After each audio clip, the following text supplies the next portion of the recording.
দেখেছেন গত 4 দিন ধরে ডুয়েট শিক্ষার্থীরা একটা সুষ্ঠু আন্দোলন নিয়ে মাঠে ছিল এবং গতকাল যে অনাকাঙ্ক্ষিত আক্রমণ ঘটে গেছে ডুয়েট শিক্ষার্থীদের উপর, সেটা আসলে আমাদের কাছে বোধগম্য নয় যে ডুয়েটে এমন একটা অনাকাঙ্ক্ষিত ঘটনা ঘটবে। কারণ ডুয়েট বাংলাদেশের মধ্যে এমন একটা বিশ্ববিদ্যালয়, শান্তিপ্রিয় বিশ্ববিদ্যালয়, যেখানে পূর্বে কোনো সময় এমন ধরনের অনাকাঙ্ক্ষিত ঘটনা ঘটেনি।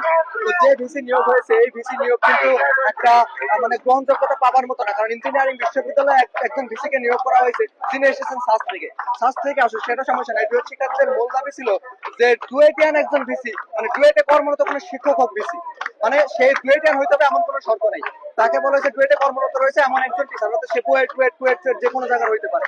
কিন্তু যাকে নিয়োগ করা হয়েছে কিনাকে নিয়ে মূলত ডুয়েট শিক্ষার্থীদের মূল সমস্যা। এবং ওনার নেতৃত্বে গতকাল কিন্তু বহিরাগতদের নিয়ে এসে যে আক্রমণ করা হয়েছে ডুয়েটিয়ানদের উপর, আপনারা দেশবাসী সকলে দেখছেন অসংখ্য ডুয়েটের শিক্ষার্থীরা আহত হয়েছে। তো এই পরিপ্রেক্ষিতে বর্তমান আমাদের ডুয়েট শিক্ষার্থীদের 3টি দাবি রয়েছে, সেগুলো আমি আপনাদের সামনে উত্থাপন করতেছি। যে ভিসি আমাদের ভাইদের রক্ত ঝরিয়েছে তাকে আমরা আর চাই না, অনতিবিলম্বে তার নিয়োগ বাতিল করতে হবে।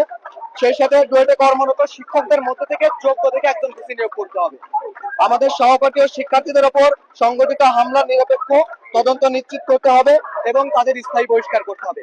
এই 3টা দাবি বর্তমান আমাদের ডুয়েটের শিক্ষার্থীরা নিয়ে আজকে ডুয়েট ব্লকের কর্মসূচি পালন করতেছে, আপনারা দেখছেন।